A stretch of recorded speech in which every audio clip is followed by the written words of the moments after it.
Welcome back, ladies and gentlemen. The Super Bowl of golf, the biggest golf tournament of the year, is finally here. The 2020 Masters Tournament officially begins this Thursday. Eric, tell us all about it. Yes, the greatest tournament of all time, in my opinion, the Masters. Of course, that's highly debatable. So normally, let's just get into everything, course info. We're just going to go over every fucking detail. So normally this tournament takes – Alex, brace yourself. Normally this tournament takes place in April every year. It was ruined this year by the terrible world-ending virus. Last year, Tiger won it all. A lot of people doubted him, said he would never win a major again. I actually was one of the people to say that. Of course, I was wrong about sports. What's new? Even when he was winning, he was leading on Friday. So basically he's leading the second day of 4. Usually that's bad in golf. I remember one of our players comes in. He was actually into golf. He's like, Tiger's leading it. I'm like, there's no way he's going to hold it. He's like, you're just fucking negative. Of course, he ends up winning it all. So every year the winner receives a nice green jacket, as they say in Happy Gilmore. Green jacket, gold jacket, who gives a shit? Something like that. So this year is going to be a little different because normally it's in April. Now this year, of course, it's in November. There's more moisture because they're going to be watering the course every day. That's because there's colder temperatures with winds, which dries out the grass. That fucks with your shot, according to Bryson DeChambeau, Traden's boy. There's going to be no fans. That's, not the most important thing in golf, but you're not going to hear the people yelling, "Let's go, Tiger," as it's a good shot. Last year, even on the 18th hole, when he was leading by a stroke, there was literally like 200 people. Yes, that's like all of our listeners per podcast following him to the hole, like chasing behind him with 5 security guards like around him, backing everyone down. It's definitely an iconic moment in the world of golf. Another difference this year, the ESPN College Game Day will be held on Saturday from 9 a.m. to noon, overlooking the 9th hole. So just be ready for that dude Lee Corso, who always throws on like the cutout mascot head of who he thinks is going to win. Like throw on like a DeChambeau or a Ricky Fowler head or whoever the fuck he thinks is going to win. I feel like that may fuck with guys when they're on the 9th hole. It's only on Saturday. Let's get into the players. So here's a note. Sergio Garcia, he was the 2017 Masters champion, will miss the tournament because he tested positive for the virus. That just sucks. Yeah, that's shitty. Traven is just fucking in disgust. The linebacker trapped in a scientist's body, Bryson DeChambeau. You knew I was going to talk about him. Once again, he's a favorite. He was asked again a few weeks ago what he's working on. He said he wants to swing and hit the ball faster. Traden, apparently he complained about a practice round on hole 16 the other day. His spin rate was too hard, which fucked up his distance on the shot multiple times. In other words, the course was too soft and windy. What's your thoughts on that? I know he complained about like red ants and other random shit. What do you got to say about this? Look, when it comes to this guy, I've been very reluctant to say this finally, but the guy is really changing the way we think we should be thinking about the sport. His whole idea is to outdrive, outdistance, outpower the course. There's no laying up on a par 5. That's typical. Like typically you're on the green in 3 on a par 5. That's normal. That's not how he plays. He's going for it every single time.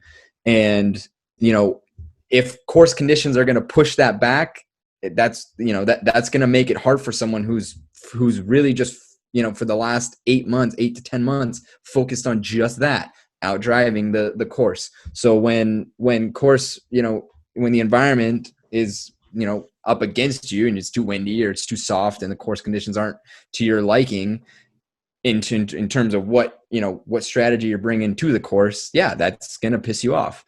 But I'll tell you this, man, I don't like the guy. But I do appreciate the fact that he's changing the way we think about the game, and his peers are following suit.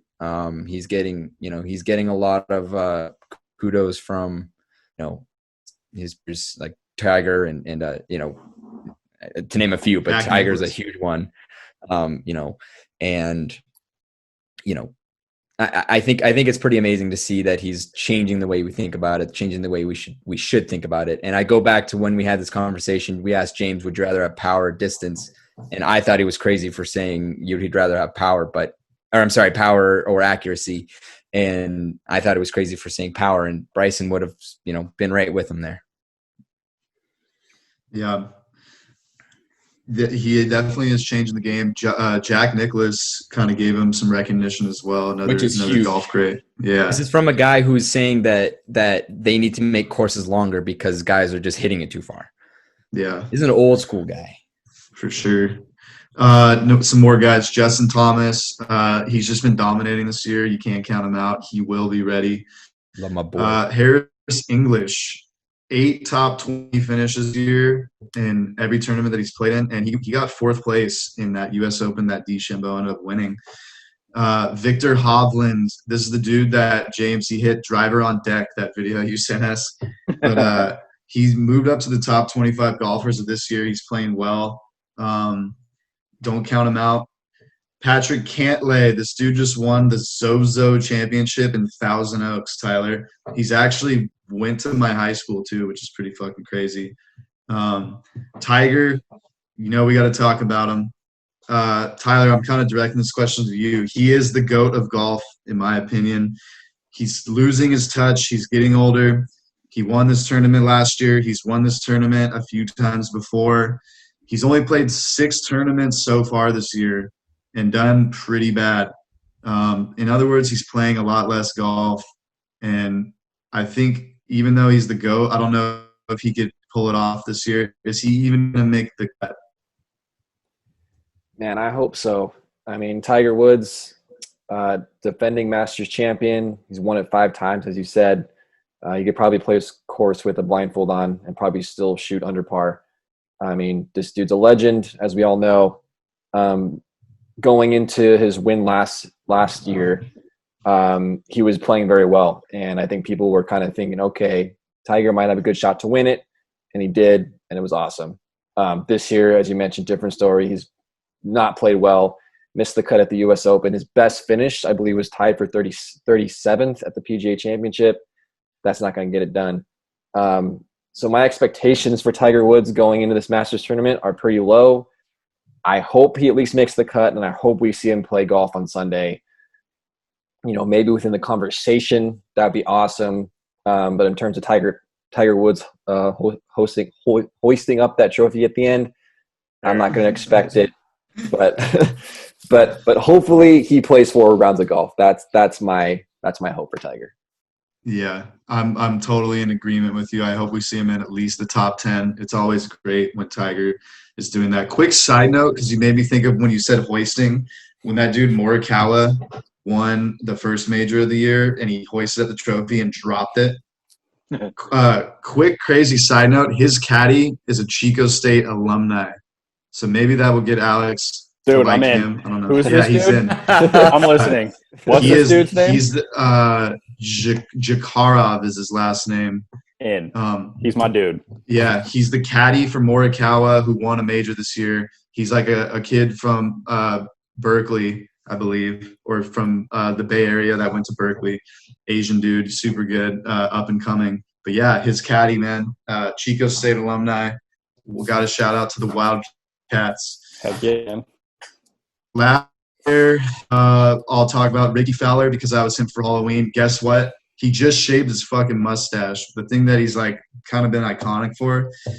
I think that's either going to make him win because now me and him don't look alike, and he's probably better at golf than me, or he's just going to completely miss the cut. Those are his Probably only better two at golf options. than you. He's a professional golfer. Yeah, he's way better. He's way better.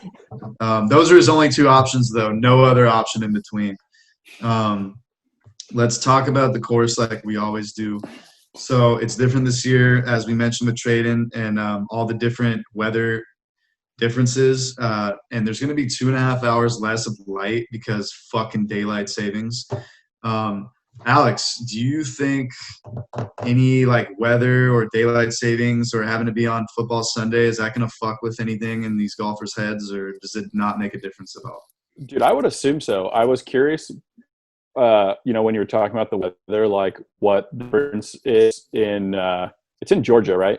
Yeah. Yeah. So like the difference between April in Georgia and November in Georgia, the weather should be interesting. I would assume, like, especially for a guy like Tiger, who's played there so many times and it's always been in April, like all the shadows and the light will be completely different.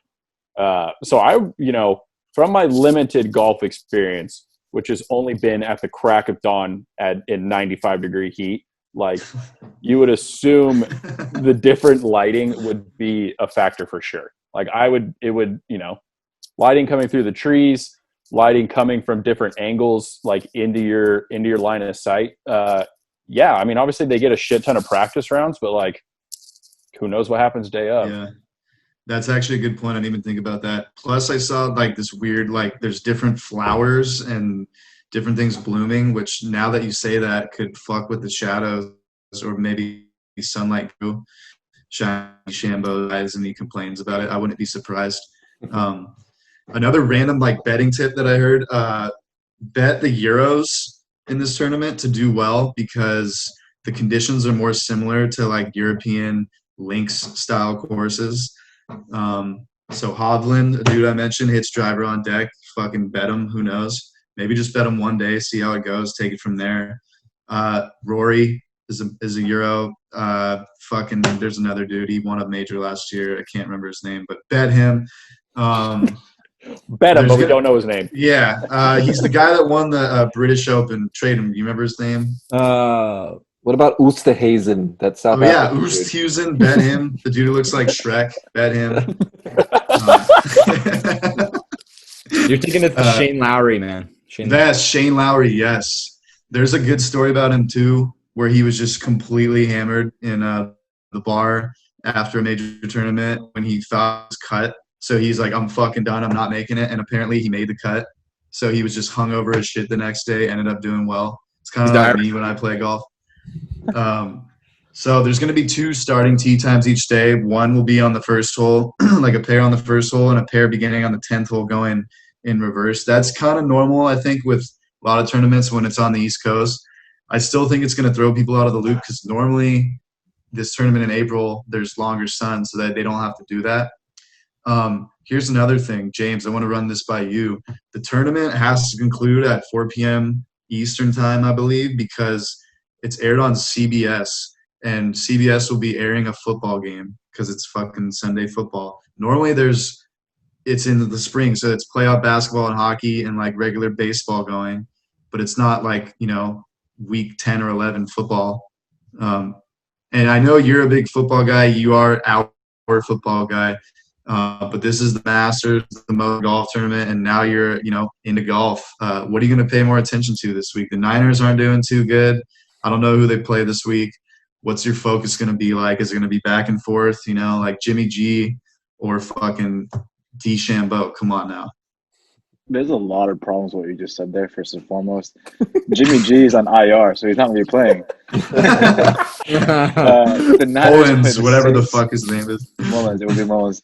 The Niners play the Saints, and after they just whooped on the Buccaneers, I fully expect the Niners to be down by 49 points at half.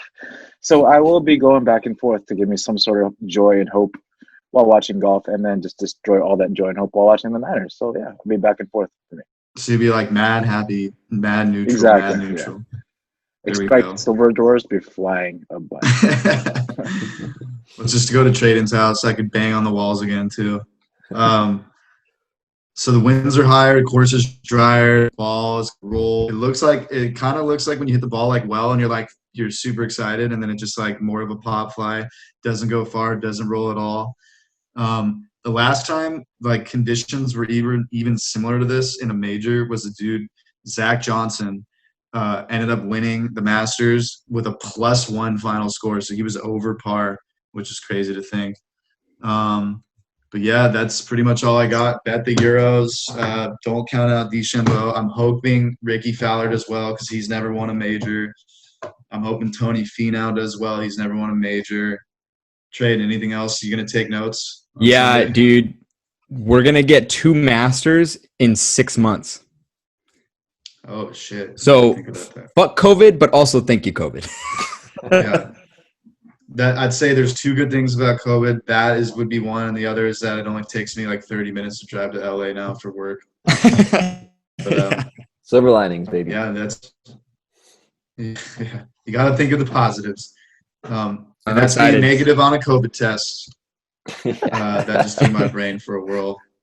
Maybe that'll be the title. Who knows? But that's all I got this week, guys. Guys, I don't know about you, but I'm pretty excited to watch some golf this week. Remember, it starts on Thursday, so tune in to whatever channel Eric just said, Golf. CBS. You got a golf channel. Doesn't it change? I think Thursday and Friday will be Golf Channel, and Saturday, Sunday goes to CBS. Yep, golf channel, Probably. CBS. That's what's going to be at starting Thursday. Tune in.